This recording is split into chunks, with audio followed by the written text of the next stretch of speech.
Halo sobat nih, gas lagi dah jawabannya. Tapi sebelumnya ya, ini bakal banyak noise cuy. Suara burung tetangga, suara orang lagi motong pohon, ini gotong royong juga. Aduh, nggak tahu lah gua.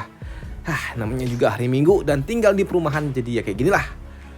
Yaudah yuk, langsung aja kita gaskan. Mereview sedikit dari part sebelumnya, setelah Zaufan memberikan kue gang Piltong Tian tingkat 10, membuat Zaufan dia mendapatkan rasa hormat dan juga respect yang sangat mendalam dari kedua orang ini. Bahkan mereka juga merasa seperti berhutang nyawa kepada Zaufan atas tindakannya itu. Dan ini adalah salah satu dari rencana milik Zaufan untuk dapat menaklukkan tempat ini. Dan ini juga sebagai sebuah pelajaran bagi yang lainnya kalau mereka akan mendapatkan reward yang sangat luar biasa jika mereka tunduk kepada Zaufan, dan yang tidak, mereka tidak akan mendapatkan apapun. Selain itu juga, Zaufan dia juga memberikan perintah kepada 4 iblis cebol untuk dapat mencari informasi tentang pergerakan dari para tetua sekte, khususnya para tetua yang mengawasi Kuilang dan juga Yubeling. Karena sepertinya Zaufan dia memiliki rencana besar untuk kedua orang itu. Dan ya, 3 hari kemudian di tempat lainnya, saat ini di sebuah pondok kecil di tengah hutan, terdapat seorang pria yang sedang duduk di tempat ini. Dan di sini Yumier dia pun datang ke tempat ini untuk menemui orang yang sedang duduk di dalam sana. Dan dengan tergesa-gesa Yumier dia berujar, kakak senior, ada berita gila, berita yang sulit untuk dapat dipercaya, ucap dari Yumier. Mendengar Yumier terlihat cukup panik dan juga tergesa-gesa, membuat Lu Xiao dia pun berujar, "Hei Yumier, ada apa? Apa yang membuatmu terlihat begitu panik? Katakanlah dengan perlahan," ucap dari Lu Xiao. Kakak, ada sesuatu yang terjadi tentang kedua bocah itu kak, ucap dari Yumier dengan nada yang sedikit mengeluh. Oh iya? Ada apa? Katakanlah, ucap dari Lu Xiao. Iya kak, aku rasa kak, kau pun tidak akan percaya dengan apa yang akan kukatakan ini. Terlebih jika kau tidak mendengarnya langsung daripada diriku. Kalau saat ini, anak itu, mereka berdua telah kembali pulih kak. Mereka berdua telah sembuh total. Bahkan sekarang, mereka berdua juga telah membuat sebuah keributan lagi kak di aula murid dalam. Tidak, murid luar, ucap dari Yumier yang membuat Lu Xiao yang awalnya masih sangat tenang saat dia sedang bermain alat musik, dia langsung berhenti ketika dia mendengar kata-kata dari Yumier. Apa? Tidak mungkin. Itu tidak mungkin, ucap dari Lu Xiao yang cukup terkejut. Meridian mereka telah benar-benar hancur. Lantas, bagaimana mereka berdua dapat pulih dalam waktu yang sangat singkat seperti ini? Tidak. Ini tidak masuk akal. Tidak mungkin mereka dapat seperti itu, ucap dari Lu Xiao yang tidak percaya. Karena ini jelas tidak masuk akal untuk dapat terjadi. Apalagi mereka tidak memiliki latar belakang yang kuat yang dapat memberikan support kepada para bocah-bocah itu. Dan keluhan yang diberikan oleh Lu Xiao dipahami juga oleh Yumier. Iya kan kak? Itu tidak mungkin terjadi. Inilah sebabnya aku katakan sebelumnya kalau ini sungguh sulit untuk dapat dipercaya kak, ucap dari Yumier. Sedangkan untuk Lu Xiao, dia pun masih berpikir keras. Bagaimana mungkin hal ini benar-benar dapat terjadi? Karena ini jelas sangat aneh dan juga tidak masuk akal. Ini bukanlah sesuatu yang bisa dilakukan oleh Kuilang dan juga Yueling, ucap dari Lu Xiao. Aku yakin mereka tidak mungkin dapat melakukan ini dengan apa yang mereka miliki saat ini ataupun dulu. Dan aku yakin mereka pasti mendapatkan bantuan dari orang luar yang sangat berkuasa hingga dapat menciptakan keajaiban yang seperti itu. Tidak mungkin mereka dapat melakukan ini.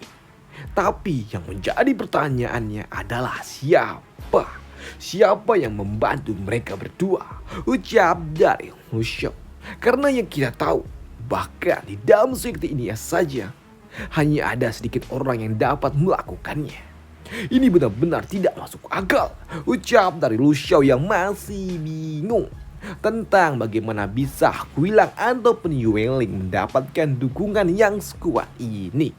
Lagi pula ini adalah sesuatu yang besar dan tidak mungkin para tetua mereka akan mau melakukan hal ini begitu saja. Bahkan jika mereka memohon kepada para tetua berlutut di bawah kaki mereka, tapi tetaplah hal ini tidak mungkin dapat terjadi. Ucap dari Lu Xiao yang masih tidak percaya dengan ini semua. Ah ya kak, aku mengerti maksudmu dan aku juga mendengar sesuatu yang lebih aneh lagi kak. Karena ketika aku mencoba menyelidikinya, aku pun datang ke area kamar budak. Aku juga bertanya kepada para budak-budak itu dan mendapatkan sebuah informasi yang membuat diriku tidak yakin apakah ini benar. Apakah ini benar ada hubungannya dengan anak itu. Dan aku datang di hari di mana kedua anak itu dia terluka parah. Apa? Apa maksudmu? Cepat katakan, ucap dari Lu Xiao yang tidak sabar dengan kata-kata dari Yumier. Ah ya kak, di hari di mana kedua bocah itu terluka parah dan tiba di kamar budak, orang-orang yang ada di kamar budak itu, mereka melihat kalau Quilang dan juga Yueling, mereka bergegas untuk menemui Zhao Fan. Nah, apakah mungkin mereka berdua meminta bantuan dari anak itu kak? Karena di hari yang sama pun, Quilang dan juga Yueling mereka pun membawa Zhao Fan untuk menemui bocah-bocah itu kak. Dan secara ajaibnya, kedua bocah itu mereka juga langsung pulih di hari yang sama kak. Ucap dari Yumier yang membuat Lu Xiao dia semakin bingung. Apa? Bagaimana mungkin ini bisa terjadi? Namun di sini Yumier dia pun kembali melanjutkan bicaranya. Nah kak, lantas apakah mungkin Zhao Fan dia membawa seseorang untuk membantu mereka berdua? Ucap dari Yumier yang menebak apakah jangan-jangan semua ini ada hubungannya dengan Zhao Fan. Bocah yang langsung dibuang ke kamar budak di hari pertamanya tiba di sekte Mochi ini. Namun dugaan dari Yumier langsung ditolak mentah-mentah oleh Lu Xiao. Tidak, aku rasa hal itu tidaklah mungkin. Karena Zhao Fan, aku rasa dia tidak memiliki pengaruh sebesar itu, pikir dari Lu Xiao. Tapi di sini Yumier dia pun masih curiga kepada Zhao Fan. Dan jangan-jangan anak itu, apakah mungkin dia berasal dari keluarga bangsawan besar kak? Hingga dia memiliki dukungan yang sangat luar biasa. Namun di sini kecurigaan dari Yumier malah ditertawai oleh Lu Xiao. Tidak Yumier, tidak. Keluarga kuat apaan? Keluarga besar apa ini? Tidak ada. Itu tidak mungkin. Karena aku juga telah meminta seseorang untuk menyelidiki latar belakang dari anak itu. Dan Zhao Fan, dia tidak memiliki hubungan apapun dengan tetua manapun yang ada di sekte ini. Jika saja anak itu memiliki hubungan dari salah seorang tetua, pasti Master Sekte dia tidaklah mungkin akan meletakkan anak itu di kamar budak di hari pertama dia tiba di sekte ini. Setidaknya Master Sekte dia harus sedikit memberikan wajah kepada tetua yang membawa anak itu. Ucap dari Lu Xiao.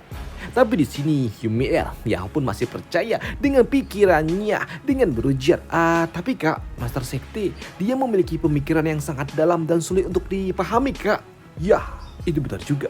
Aku juga tidak tahu. Namun aku berpikir ulang, apakah mungkin Master Sekte dia melihat anak itu memiliki sebuah potensi yang sangat luar biasa, tapi karena sulit untuk memasukkannya ke dalam aula murid dalam, jadi dia menempatkannya dulu di dalam kamar budak untuk melatihnya. Ya, itu mungkin saja dapat terjadi. Karena kita tahu Master Sekte, dia adalah orang yang tegas dan juga kejam serta memiliki pemikiran yang sangat dalam. Iya kak, itu benar kak. Kau sangat luar biasa kak dapat menebak sejauh itu. Ucap dari Yumier yang mencoba untuk menjilat bocah ini. Tapi di sini Lu Xiao dia juga berujar, meskipun kita tidak tahu apa masalah ini ada hubungannya dengan anak itu, tapi ada satu hal yang pasti.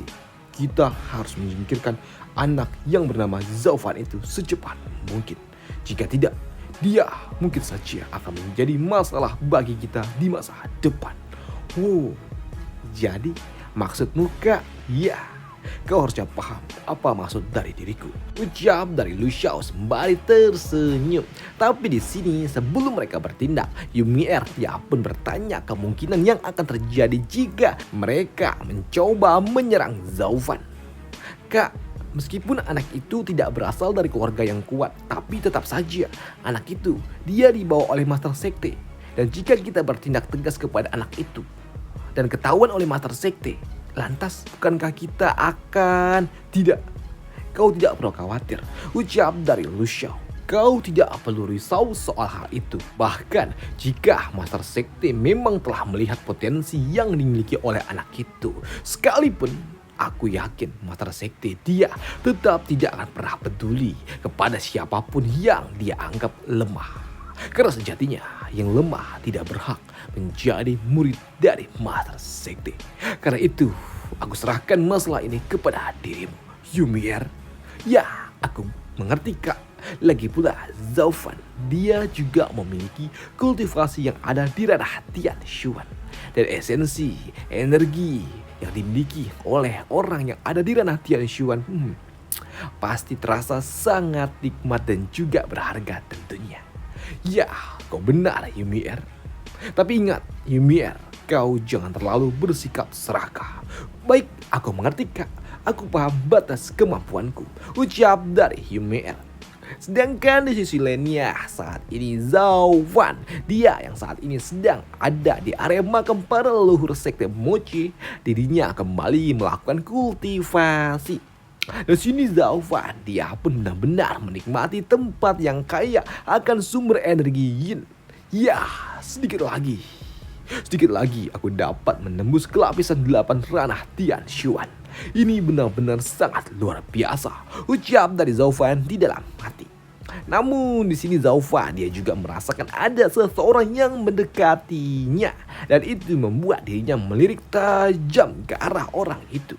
Dan orang yang datang ke tempat itu ternyata adalah Yumier. Ah Zaufan, itu kau. Sudah lama ya aku tidak bertemu dengan dirimu.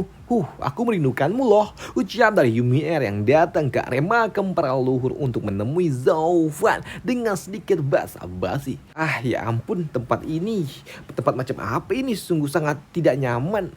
Bagaimana bisa ada orang yang tinggal di tempat yang seperti ini, ucap dari Yumier yang kini datang ke tempat area makam para leluhur. Sedangkan untuk Zaufan dia juga berpikir, lah ngapain ani-ani ini datang menemui dirinya? Bukankah 2 bulan lalu dia datang ke tempatku juga dan dia mengabaikanku saat itu? Namun sekarang kenapa dia datang ke tempat ini dan mencari diriku? Pikir dari Zaufan di dalam hati. Sedangkan untuk Yumier dia pun datang mendekati Zaufan dan berujar, Kuilang dan juga Yueling, mereka benar-benar tidak tahu diri.